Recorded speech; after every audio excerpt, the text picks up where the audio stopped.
What do a judge's chair made of human skin, a milk and honey death sentence, and screaming kilns all have in common? They were all perfectly normal in ancient empires. And you've probably never heard of half of them. The Khmer Empire, temples, torture, and blood rites. Let's get this out of the way. Angkor Wat is not just a pretty postcard. The Khmer Empire didn't build all those temples with good vibes and incense. What powered it? Fear, forced labor, and the belief that the gods wanted blood, lots of it. Founded in 802 CE by Jayavarman II, the Khmer Empire ran on a mix of Hinduism, later Buddhism, and straight-up divine monarchy. The king wasn't just a ruler, he was the god. Literally. He claimed to be a living deity, a Devaraja. So disobeying him? That wasn't politics, that was cosmic blasphemy. And Khmer kings weren't soft about their divinity. When Jayavarman VIII came to power in the 13th century, he launched a violent crackdown against Buddhism. Why? Because he thought Hinduism was more god-tier. Statues of Buddha were smashed by the thousands. Monks were rounded up, tortured, and killed. Some had their tongues ripped out so they'd stop spreading lies. Others were blinded or executed in public. Jayavarman called it purification. Everyone else called it a nightmare. This empire was obsessed with cosmic balance, but their version of balance involved sacrificing humans to make sure the weather stayed good and the rice harvest didn't fail. Offerings were made to Shiva, Vishnu, Indra, you name it. Sometimes it was chickens or cows, but when the stakes were high, people disappeared. And not quietly. Stone carvings show execution scenes, victims kneeling with heads bowed, swords raised behind them. No one carved that for fun. Some inscriptions even mention prisoners being killed as gifts to the gods during temple dedications. New temple? Time to bleed. The logic? A sacred place needed sacred blood. If you were a commoner who broke the law, you didn't go to court. You went straight to pain. Punishments included being buried alive, flayed, or drowned in sacred ponds. Accused thieves had molten resin poured on their hands.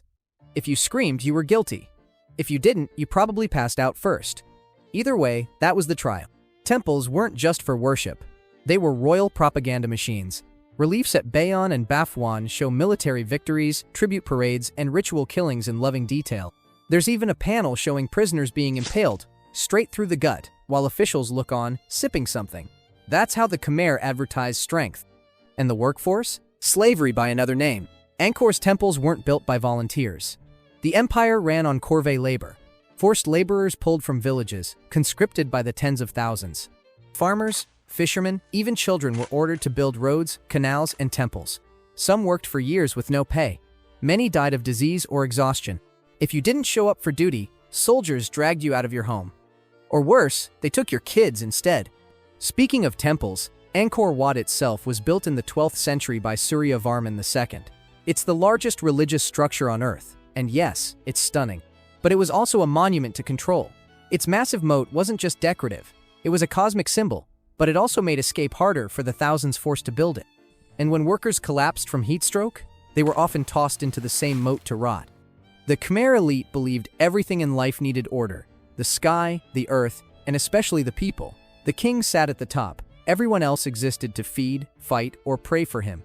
There were righteous killings written into temple inscriptions. High priests oversaw ceremonies involving decapitations to remove impure energy from the empire. Jayavarman VII tried something different in the late 1100s. He was a Buddhist king, built hospitals, rest houses, and giant roads that stitched the empire together. But when the Chams invaded and sacked Angkor, the kindness stopped. He hit back hard. Some records talk about waves of executions, entire towns emptied, and temples built on enemy graves. Rumors say prisoners were buried alive under temples. Cursed objects sealed with them to trap their spirits forever. Nothing written, of course. Just the kind of stories people mutter when the statues start looking back. By the 14th century, the empire began to collapse. Overexpansion, water system failures, and wars with neighboring Thai kingdoms wore them down. But the real death blow came in 1431 when the Ayutthaya kingdom sacked Angkor. The capital was abandoned, temples fell into jungle, statues broke, rituals ended. The kings stopped being gods.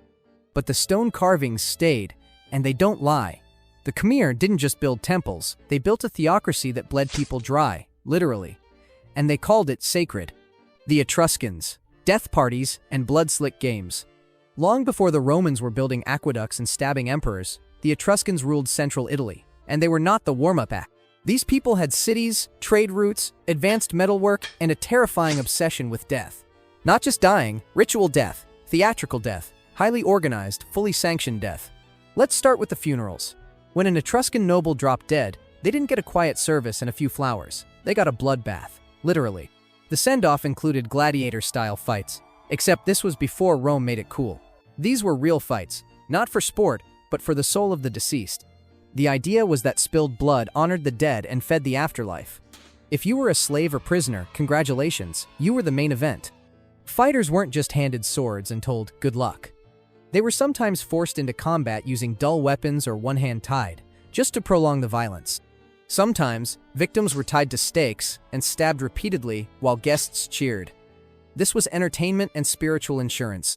They believed the soul needed energy to make it through the underworld, and the energy came from death. The messier, the better. And then there were the dromoi, long, narrow corridors leading into underground tombs. These weren't just walkways, they were stages for ritual processions, sometimes ending with sacrifices right at the door. You couldn't enter the next life without a proper escort. And sometimes, that escort was a corpse. The Etruscans were also into divination by entrails. Yes, they would kill animals and, allegedly, the occasional human, rip out the organs, and have a priest called a haruspex read them like a fortune cookie. The liver was the preferred canvas. If it looked healthy, good omen. If it was blotchy or dark, time to panic and maybe kill someone to fix it. Religious texts called the Libri Haruspicini detailed what each organ pattern meant. These weren't vague guesses, they had charts. A misread liver could doom a city. No pressure, right? Their tombs were less like graves and more like private theaters for the dead. They filled them with art, furniture, weapons, food, and sometimes living people. Archaeological evidence suggests that certain tombs were sealed with attendants inside. Servants, slaves, maybe even family members, trapped and left to suffocate or starve alongside the body. Loyalty in the afterlife meant dying horribly in this one. And if you think that's grim, let's talk about their ancestor worship. In some regions, skulls of the deceased were exhumed, painted, and placed in family altars. You didn't remember Grandma. You stared at her eye sockets while eating dinner. The Romans, when they finally started pushing into Etruscan territory around the 4th century BCE, were horrified. Even they found some of this over the line. Roman writers like Livy and Pliny the Elder described Etruscan rituals as barbaric and blood-drenched. That's rich, coming from the people who invented public crucifixion. The thing is, Etruscans weren't unhinged. They had order, structure, and an entire spiritual system behind this madness. Sacrifice, pain, blood, it all meant something. It kept the gods happy, the ancestors respected, and the dead properly energized for the afterlife. There were rules to the chaos, but they couldn't fight time. By 264 BCE, Rome had absorbed the last of the Etruscan cities. Their rituals were outlawed. Their temples were demolished or converted. Their gods, forgotten. The blood stopped flowing, at least publicly. Still, their influence lingered. The Romans stole more than land. They borrowed gladiatorial combat, funeral rites, and even bits of religious ceremony, but they sanitized it, made it civilized. The Etruscans? They didn't sanitize anything. What's left now are the tombs, hundreds of them, scattered across Italy, still filled with painted walls, broken urns, and cryptic tools. And if you ever visit one, remember, this wasn't a culture obsessed with death. This was a culture that turned death into performance art. And the ticket price? Usually someone's throat. The Shang dynasty, Bronze Age blood economy. If you think ancient China was all peaceful rice paddies and paper lanterns, the Shang dynasty is here to ruin that image. These weren't gentle sages sipping tea. They were blood-soaked sorcerer kings with a god complex, a torture budget, and a taste for ritual death. The Shang ruled parts of northern China starting around 1600 BCE. They're credited with inventing writing, bronze casting, and the first Chinese cities. Sounds civilized, right? Until you realize their entire political and religious system ran on human sacrifice, and not just the occasional unlucky prisoner. This was industrial-scale killing, with official logs to back it up. Let's talk numbers. At the capital of Anyang, archaeologists found over 13 royal tombs with more than 3,000 human sacrifices buried around them. That's not a typo. Some tombs had over 200 bodies crammed into a single pit. Most were young adults or teenagers. Some still wore shackles. Others were decapitated, dismembered, or arranged like they were praying. Spoiler, they weren't. These sacrifices weren't chaotic.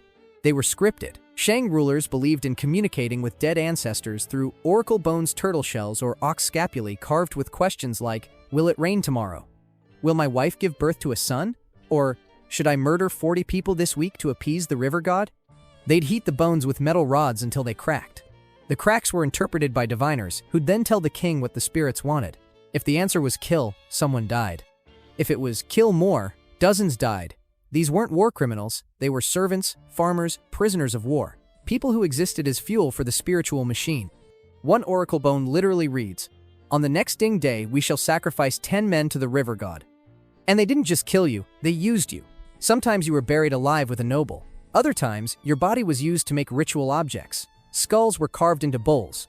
Bones were polished and turned into instruments. Human remains became religious tools. The biggest royal tomb discovered belonged to Fu Hao, a powerful military general and queen. Her grave contained 16 human sacrifices, weapons, and over 700 jade and bronze artifacts. She was one of the few women in Shang records allowed to lead troops and conduct rituals. Her funerary pit still smelled like cooked meat when archaeologists first opened it. That's how well the dead were preserved. The Shang believed blood had power. Killing wasn't just punishment, it was purification. When there was a drought, they killed. When there was a flood, they killed. If a royal had a headache for 3 days, yep, kill. One bone record even says a sacrifice was needed because the king had a strange dream. Your nightmare meant someone else's throat. It wasn't all just priests and kings doing the damage. Executioners were a formal role in Shang society. Some burial sites show teams of killers working together. One to hold, one to bind, one to strike. Some victims had ropes still tied around their limbs. Others were found with ritual knives plunged into their ribs. No anesthesia, no delay, all in the name of harmony. The Shang also dabbled in cannibalism, mostly ritual. Some scholars debate and believe parts of the sacrificed victims were consumed by priests to absorb divine energy. Bones show cut marks consistent with butchering, whether it was symbolic or dinner, still debated. But what's not up for debate is this. The Shang turned divination into a death sentence. You didn't need to be guilty, you just needed to be nearby. By around 1046 BCE, the Zhou dynasty showed up and decided maybe there was too much stabbing. They overthrew the Shang at the Battle of Muye, reportedly after their own troops defected in disgust. King Zhou of Shang, the last ruler, allegedly set himself on fire when he lost. Honestly, it tracked. The Zhou cleaned house. They banned human sacrifice for a while, destroyed many Shang temples, and rebranded themselves as Mandate of Heaven guys, the ones who kill only when it's polite. So next time someone says ancient China was peaceful and wise, just hand them a Shang dynasty kill list. And let them know, those kings weren't meditating. They were busy scheduling their next blood delivery. The Achaemenid Persians perfected public pain. The Persians loved order, beauty, and empire. But let's not pretend they were peaceful. The Achaemenid Empire, the first Persian empire, wasn't just big, it was brutal. If you crossed them, you didn't get a warning. You got a front row seat to the worst day of your life, and so did everyone else.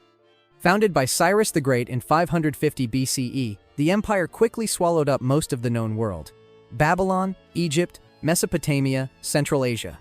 Massive infrastructure, road systems, postal service, all impressive. But their justice system, built to entertain the gods and the audience? Let's start with scaphism, maybe the most disgusting execution method in history. Here's how it worked. The condemned was trapped between two canoes, with just the head, hands, and feet sticking out. Then they were force-fed milk and honey until they had explosive diarrhea. Then more honey was smeared on their exposed skin to attract insects. The whole setup was floated on a swamp, and nature took it from there. Insects burrowed into every possible opening. Infections set in. Organs failed.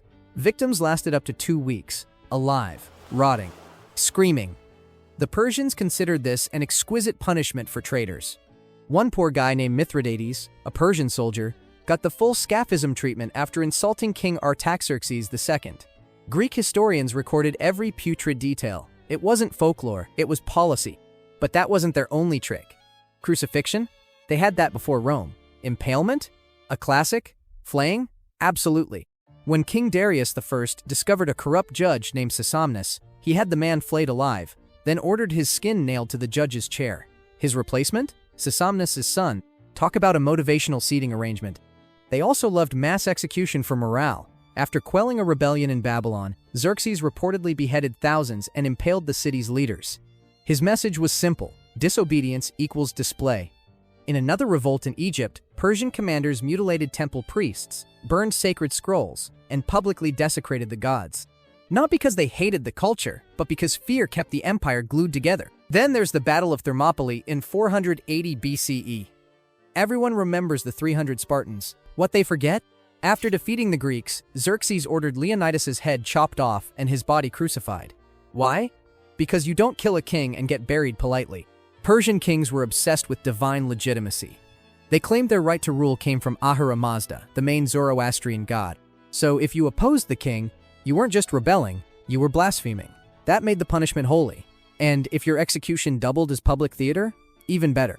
Art and architecture also played a role in control. The palace at Persepolis, built under Darius and Xerxes, had walls filled with carved reliefs. Some show tribute bearers with gifts. Others, soldiers holding prisoners by the hair, knives pressed to their throats. It was elegant horror, propaganda carved in stone. Persian engineers even designed execution hills, elevated platforms where people could be flayed, hanged, or impaled in full view. Travelers on the Royal Road, 1,500 miles from Susa to Sardis, passed by corpses dangling from posts like billboards. The message, behave or be part of the scenery. And don't assume this cruelty was reserved for outsiders. Internal purges happened often. Royal family drama was deadly. Xerxes had his own brother, Mecistes, ripped apart after a court scandal involving a princess in a robe. The royal court wasn't a soap opera. It was a bloodbath with gold trim. One governor, Bagaeus, eliminated a rival satrap by faking royal letters ordering executions. Then he killed anyone who questioned it. Clever? Yes. Approved by the king? Absolutely. In Persia, political strategy and brutal force weren't opposites. They were partners. Then Alexander the Great arrived. In 330 BCE, he burned Persepolis after a drunken banquet. Some say it was revenge for Persian attacks on Greece. Others say it was just ego. Either way, the empire collapsed in flames and wine. What's left of the Achaemenid dynasty are ruins, inscriptions, and execution manuals disguised as royal decrees. Behind the beautiful columns and orderly systems was a government that turned pain into policy and made sure you died slow enough for everyone to get the message. The Nok civilization, ritual burning and sacred entrapment. The Nok are famous for their terracotta sculptures, those eerie, wide-eyed faces with intricate hair and hollow expressions. But behind the art lies something a lot darker. These weren't just early African artists. They were part of a civilization that may have used fire and flesh to talk to the gods. The Nok flourished in what's now central Nigeria from around 1000 BCE to 300 CE. They left no scrolls, no writing, just fragments of a mystery. Terracotta heads buried deep beside scorched bones, iron tools, and kilns that some say held more than clay. Archaeologists debate the meaning, but the layers don't lie. Something strange burned through that soil. Let's start with the basics. Nok society had complex settlements, iron smelting, and a sharp artistic eye. But archaeology tells a much grimmer story. In the 1940s, workers digging for tin stumbled across terracotta heads buried near piles of ash, scorched bone, and human teeth. No one's calling it ritual yet. But the kilns were hot enough to melt terracotta, and whatever else was inside. That wasn't a one-off. Multiple excavation sites have revealed bodies buried inside or right next to firing chambers, places clearly designed for high-heat ceramic work. Bones showed signs of extreme burning, not consistent with simple cremation. Some were warped, melted. Others were fused to the inside of the kiln. That's not ceremonial disposal. That's something else. Many of the skeletons showed signs of trauma, bindings, fractures, and blunt force damage that didn't happen by accident. The burn patterns? Uneven, rushed, and close range. Maybe it happened after death. Maybe not. No one's saying it out loud, but the setup feels deliberate. The leading theory? Spiritual entrapment. Nok religious beliefs, reconstructed from burial patterns and later oral traditions, may have centered around capturing human energy. Some bodies were buried beneath thresholds or entrances, a classic spiritual anchor placement in ancient African cultures. The theory is that killing someone and encasing them in clay helped trap their essence for good luck, protection, or fertility. Then there's the issue of the terracotta figures. Hundreds have been found heads, torsos, limbs all carefully shaped and fired. But some had cutouts in the back, big enough to insert something. What? Probably offerings. Possibly ash. And maybe, just maybe, pieces of people. Nearby burial pits add more to the horror. Clusters of bodies. Many show signs of charring, with fractures that suggest this wasn't peaceful. In a few spots, children's remains turned up beside broken pottery and animal bones. Some say offerings, others aren't sure. But nothing about the arrangement looks random. One dig site in Kaduna turned up something strange. Scorched child remains buried near a massive terracotta head. The bones were clustered close, surrounded by ash, but no coffins, no wrappings, nothing ceremonial, just raw clay, heat, and bone. Some archaeologists think it was more than grave decor. Maybe it wasn't honoring the dead. Maybe it was the reason they were there. And this wasn't just poor families or outcasts. Some of the bodies had bronze jewelry, iron tools, and high-value goods. These weren't executions, they were sacrifices. High-end ones.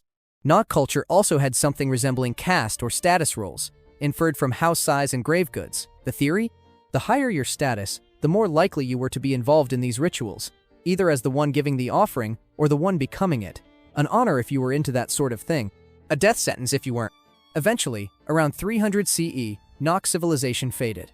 Nobody knows exactly why. Drought? Conflict? Internal collapse? Whatever happened, their kilns went cold. Their statues stopped multiplying, and the fires that once melted bone and clay into sacred offerings flickered out. The Nok didn't leave a warning. They left puzzles. Their legacy isn't just artistic, it's terrifying. For a civilization with no written word, they said one thing loud and clear. If the gods want fire, feed them something that screams.